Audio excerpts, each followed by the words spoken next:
उत्पत्ति 1 और 1 पढ़ना। आदि में परमेश्वर ने आकाश और पृथ्वी की सृष्टि की। आप देखो वहां पे लिखा आदि में परमेश्वर ने, आदि में बाइबल कहती है इटर्नल पास्ट में आकाश और पृथ्वी की क्या की? सृष्टि की। ओके, अब 2 में आएगा तो पहला परफेक्शन दिखाई दे रहा है। परफेक्शन मतलब सिद्धता दिखाई दे रहा है। उत्पत्ति 1 में आप देखेगा, आपको पता चलेगा वहां पर सिद्धता दिखाई दे रहा है। उत्पत्ति 1 में जाओ, देखेगा आप कंफ्यूजन दिखाई देगा। और पृथ्वी बेडोल और सुनसान पड़ी थी। अब कैसे जो सिद्ध था वो कैसे बेडोल हो गया, सुनसान कैसे पड़ गया, वही चीज का आज हम खोज कर रहे हैं। आज हमारी स्टडी वहाँ पर है।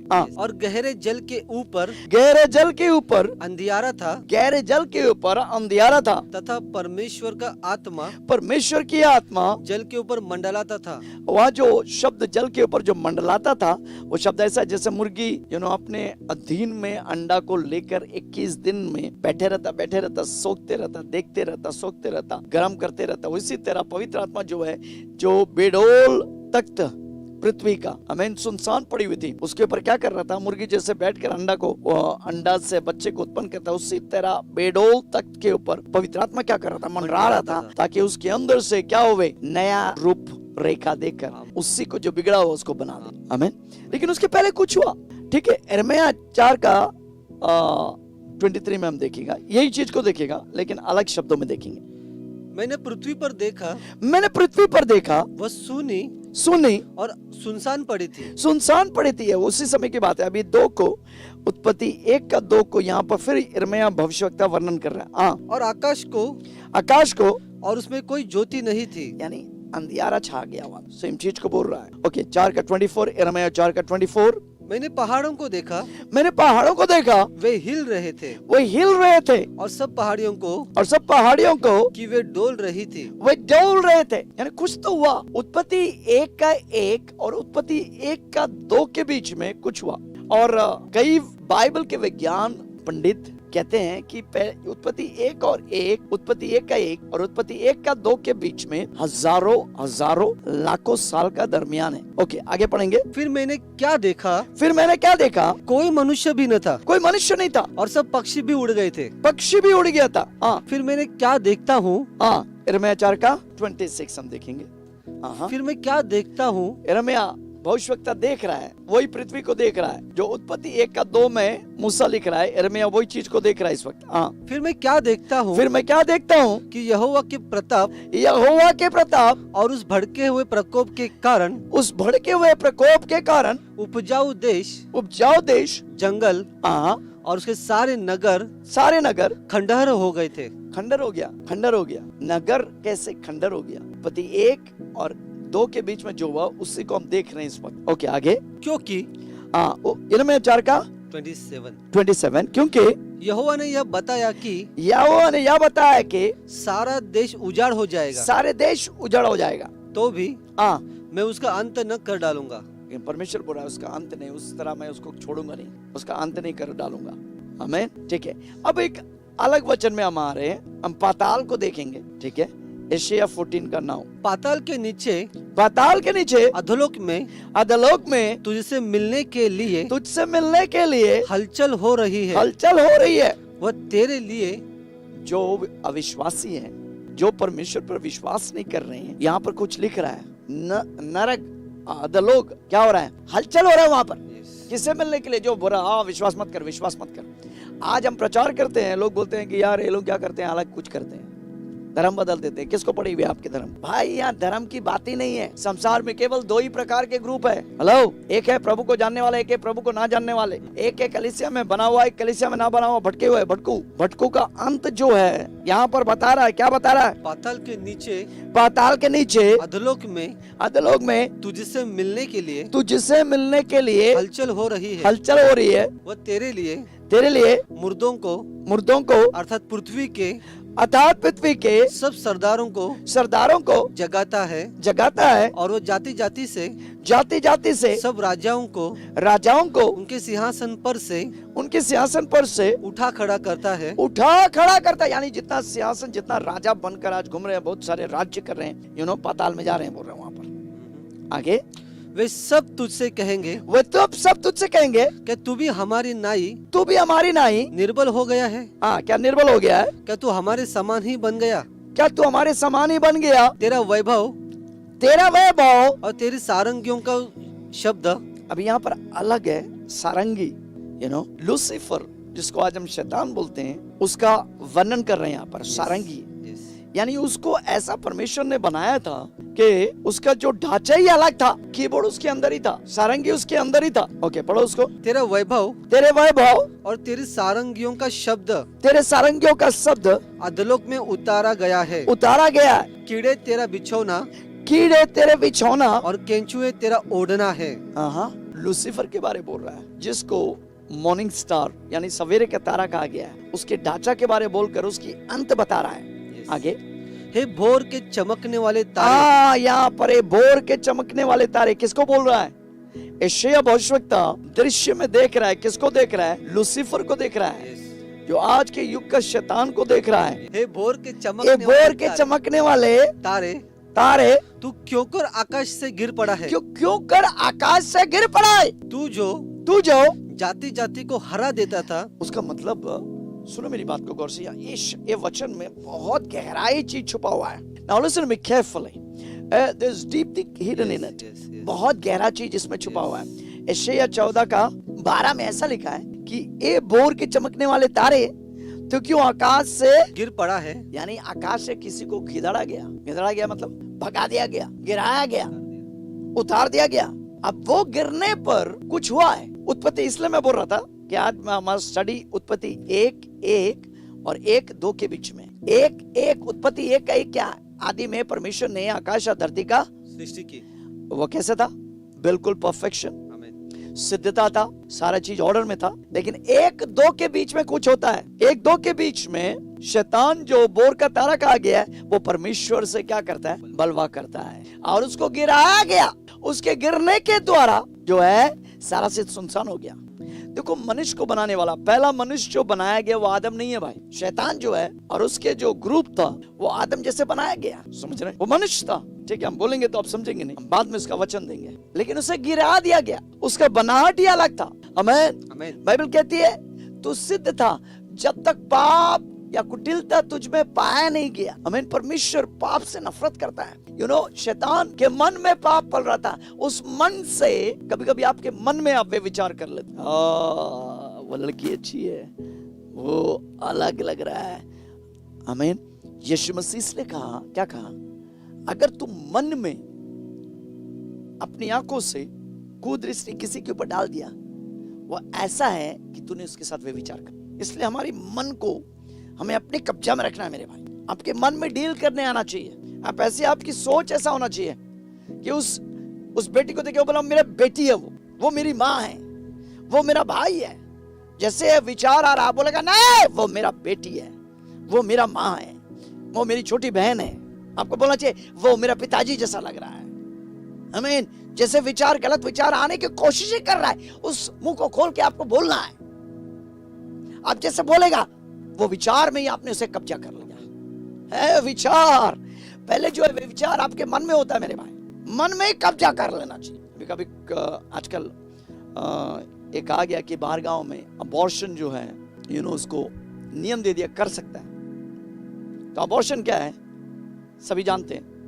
बच्चा बढ़ने से पहले उसको काट देना, गला काट देना, गला खोद देना, ताकि वो बच्चा पैदा ही नहीं होए। उसी तरह विचार जब तेरे मन में आता, वे विचार का और गंदी विचार तेरे मन में आता, वो आने से पहले उसके गले को अब काट देना चाहिए। कैसे? मुंह में बोल के। जो भाई को देख रहा वो मेरा बेटा है, मुंह खोल के बोला वो मेरा बेटा। उस लड़के को देख रहा है, सुंदर लड़की, हाँ वो मेरी बेटी है। अब जब मुंह खोल के बोलेगा, वो विचार, गंदी विचार आपके मन में आ ही नहीं सकता है। आपका विचार पवित्र होने लग जाएगा। सुन रहे कि नहीं मेरे जवान? सुन रहे कि नहीं? जो मुझे देख रहे, कई लोग ऐसे विचार में आप बोल रहे, क्या विचार आ रहा? छह करने से नहीं होगा भाई। 6 करेगा और 6 आते रहेगा। अब 6 बोलेगा और 6 आते रहेगा, 6 हो जाएगा 6। जैसे विचार आ रहा, बोला वो मेरी बेटी है, वो मेरी माँ है, वो मेरी बहन है। हालेलुया। जैसे अब मुंह खोल के बोलेगा, वो विचार तुझे कब्जा करने के लिए आ रहा था, उसका गला आपने खोड़ दिया, आपने पवित्रता आपकी आंखों में आ गया। आमीन। ओके, यहां पर क्या है, शैतान जो है पाप करने से पहले बोला तू सिद्ध था जब तक कुटिलता तेरे तुझ में, यानी शैतान केवल सोचना किया भी नहीं भाई, विचार कर रहा था कि परमेश्वर से बलवा करेगा, बस उस सोच में परमेश्वर। इसलिए बाइबल कहते हैं, क्या कहता है भजन संगीता में इस तरह का है, एक विचार तेरे मुंह में आने से पहले, एक तेरे मन में आने से पहले मैंने उससे जांच लिया। उसका मतलब विचार अगर तेरे पास आ रहा है, अनदेखी संसार, उस विचार को जांच लिया। आप इतना पवित्र जी सकते हैं मेरे भाई, विचार में भी आप पवित्र, आपका देखना पवित्र, आपका सोचना पवित्र, आपके अंदरूनी भाग पवित्रता में उतर जाएगा और फिर आप परमेश्वर का हथियार बन जाएगा। तेरे आंख परमेश्वर का हथियार बन जाएगा। कभी कभी कोई चीज को मैं देख सकता हूं और देखने से मैं दिखाई दे रहा है कि वो नीचे गिर रहा है, वो दुष्टात्मा नीचे गिर रहा है। क्यों? क्योंकि आपके आंख पवित्र बन गया, आपके आंख जो है परमेश्वर के लिए हथियार बन गया। छे मत कर। कई लोग हैं, मैं बैठा हूँ, ये गंदा विचार मेरे अंदर के क्यों आ रहा है, और आप लड़ रहे हैं उसे, पता नहीं बात से क्यों ऐसा मेरे साथ होता है, मेरे साथ। अरे भाई सभी के साथ ऐसा होता है, लेकिन कोई वो विचार को क्या कर देता, पलने नहीं देता है, बढ़ने नहीं देता है। विचार जैसे आता है उसके गले को घोट कर उसमें पवित्रता उतार देता है। आमीन। आज मैं आपको सिखा रहा हूँ आपके मन में कैसे पवित्र रहने के लिए। आमीन। अब जैसे आपके मन में पवित्रता उतर जाएगा, आप एक अलग हथियार बन जाएगा, परमेश्वर के लिए चलते फिरते हथियार बन जाएगा, फिर परमेश्वर का रहने का स्थान बन जाएगा, तो परमेश्वर को लेके चलने वाला व्यक्ति बन जाएगा, तो अलग व्यक्ति बन जाएगा। आमीन, आमीन। पवित्रता तेरा स्टाइल बन जाएगा। फिर तेरा हाथ जो है आप गलत चीज के लिए नहीं, वे विचार के लिए नहीं, तेरा हाथ जो है जब छुएगा, किसी को टच कर देगा, दुष्टात्मा नीचे गिर जाएगा। आमीन। खाली उंगली दिखा देगा, वो उंगली परमेश्वर का हथियार बन जाएगा। आमीन, आमीन। कितने लोग सुन रहे मेरे बात? Hallelujah, hallelujah. आपको मालूम है रोमी में क्या लिखा है? उस वचन मुझे बताना, और रोमी में क्या लिखा है कि तेरा शरीर परमेश्वर का हथियार बन जाएगा। Do you know that? कितने लोग पढ़े हैं? कितने लोग पढ़े? तेरा शरीर को परमेश्वर जो है हथियार बनाना चाहता है। भाई वे विचार के लिए शरीर नहीं है, शरीर विचार के लिए नहीं है, शरीर प्रभु के लिए और प्रभु शरीर के लिए। जवान सुन मेरी बात, ओ जवान है ना, ए बहन लोग, लड़कियां लोग, जवान लड़कियां लोग, आंख से मैं पटा लेता हूँ, मेरे आंख ऐसे इधर उधर होता है, पट जाता है। भाई वो पटाने के लिए नहीं है, वो आंख प्रभु के लिए है भाई, वो आंख प्रभु के लिए है, वो आंख प्रभु के लिए। वो देखेगा दुष्टात्माएं नीचे गिरना चाहिए उसके द्वारा। कभी कभी आंखों को देख के मैं पता चल जाता है कि दुष्टात्मा इनके अंदर बसा है, दुष्टात्मा इसके अंदर बसा है। कि आंख में भविष्यवाणी कर रहा हूँ, जितनी बेटियां, जितना बेटा, जितना मेरे बच्चे लोग देख रहा है, सभी लोग का आंख जो है परमेश्वर के लिए हथियार बन जाएगा। आप देखेगा उस आंख से। अब बाइबल बोलता है आंख शरीर का क्या है? दिया। अगर तेरी आंख निर्मल है, तेरा पूरा शरीर क्या है? पवित्र है। आमीन। उसका मतलब तेरे आंख से तो चीजों को, गलत चीजों को देखने मत दो। उसका मतलब आंख तेरा वो द्वार है जिस माध्यम से चीज तेरे अंदर आता है। सुन रहे कि नहीं सुन रहे? आप जब देखेगा पवित्रता आएगा, आपका देखना पवित्र होकर आप देखने लग जाता है। और जैसे आप देखेगा कोई दुष्टात्मा नीचे गिर जाता है, क्योंकि आपके आंख में ताकत है। और उसका रिवर्स भी ऐसा है। आपको मालूम है, मैं कई बहन लोगों की बात कर रहा हूँ, उसकी आंख देखेगा ही पता चलेगा। वो आंख जो घूम रहा है, वो आंख में दुष्टात्मा बसा हुआ है। उस आंख के द्वारा वो दुष्टात्मा को आजाद कर। खाली बहन लोग नहीं, भाई लोग भी दुष्टात्मा को आजाद। That's why your eye, you gotta take care of your eye. आपके आंख को आपको संभालना चाहिए। गलत चीजों को जवान देखो मत। आजकल नेट में इतनी गंदगी फैल रहा है, देखो जैसा खोलेगा गंदगी आता है, और आप सोचते हैं एक बार देखो, नहीं, एक बार देखेगा उसमें कुछ होता है भाई, उसका तस्वीर आपके आंख में बैठ जाता है, फिर रात को वही चीज आपको सताने लग जाता है। मेरे भाई, आप देखेगा ही नहीं। आप निर्णय कर दो कि मैं गलत चीज को देख ही नहीं सकता। मेरा आंख जो है परमेश्वर की हथियार है, उससे मैं गलत चीज को कैसे देखो? I cannot। रोमी 6:13। और न अपने अंगों को अधर्म के हथियार होने के लिए, अधर्म मतलब पाप, और ना अपने अंगों को, पाप के यानी शरीर के अंगों को पाप के हथियार होने के लिए, पाप के हथियार होने के लिए पाप को सौंपो। पाप के हथियार होने के लिए पाप को सौंपो। मतलब पाप कौन है? वहाँ जो शब्द पाप जो है वो शैतान को बोला गया। यानी कोई अपने शरीर के जो अंग है वो पाप के लिए, पाप को सौंप देना मतलब शैतान को सौंप दिया भाई। अगर ऐसा है, तेरा शरीर, बाइबल कहते हैं क्या तुम नहीं जानते कि तुम्हारा शरीर परमेश्वर का मंदिर है, पवित्र आत्मा उसके अंदर रहता है। यानी तू पवित्र आत्मा को लेके चलने वाला, पवित्र आत्मा को लेके चलने वाला मंदिर बन गया। You have become the temple of the Holy Ghost. आप पवित्र आत्मा के मंदिर बन गए। You are a person who is a carrier of God. आप परमेश्वर को लेके चलने वाले व्यक्ति बन गए। Can you just think about it? क्या इसके बारे में आप सोच सकते हैं? You become a temple, a carrier, of the triune God. आप जो है परमेश्वर को, आप पवित्र आत्मा यानी त्रिएक आत्मा के मंदिर बन गए। Wow! That's why the Bible says in 1 Corinthians, it says, "He who is joined to the Lord is one spirit with him, one spirit with him." इसलिए पहला कुरिन्थियों में इस प्रकार लिखा है, जो प्रभु के साथ जुड़ जाता है वो एक आत्मा हो जाता है। Can you believe that? क्या आप विश्वास कर सकते He हैं? who is joined to the Lord is one spirit with him, one spirit with him. जो प्रभु के साथ जुड़ जाता है वो एक आत्मा हो जाता है। Hallelujah. You cannot use your body.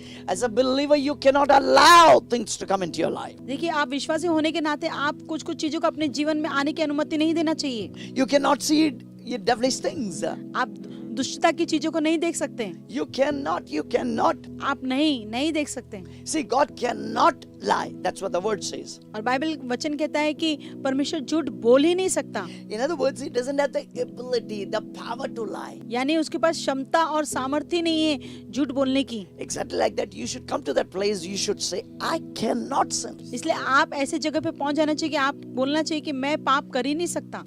Do you getting that? क्या आप समझ रहे हैं? Are you getting it? क्या आप That's समझ what रहे हैं? 1 John says.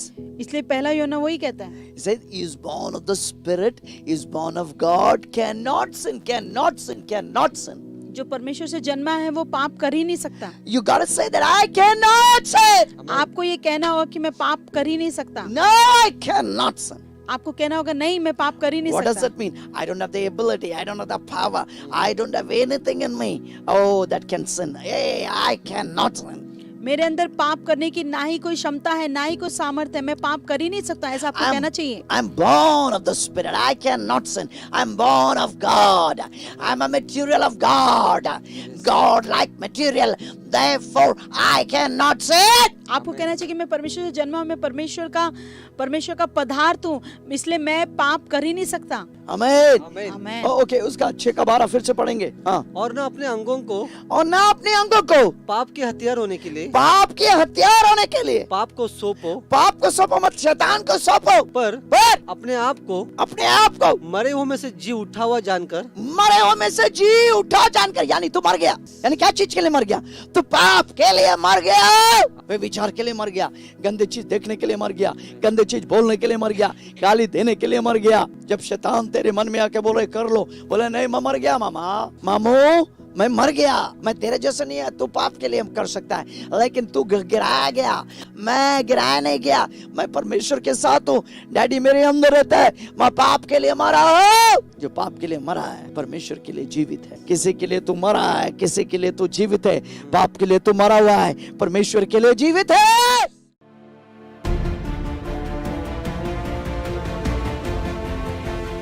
आपकी माँ है, गैप है बोल रहा है,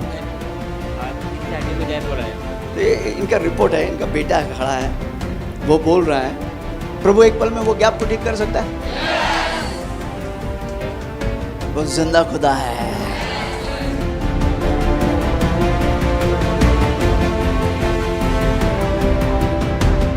आमीन। आजाद हो गया। हालेलुया। हाँ जी, खड़े हो जाओ, खड़े हो, कोई बात नहीं, खोलो।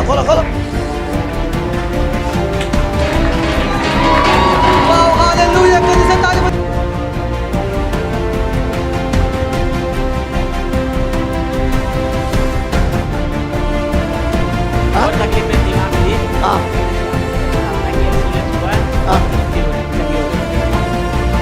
ताली बजा।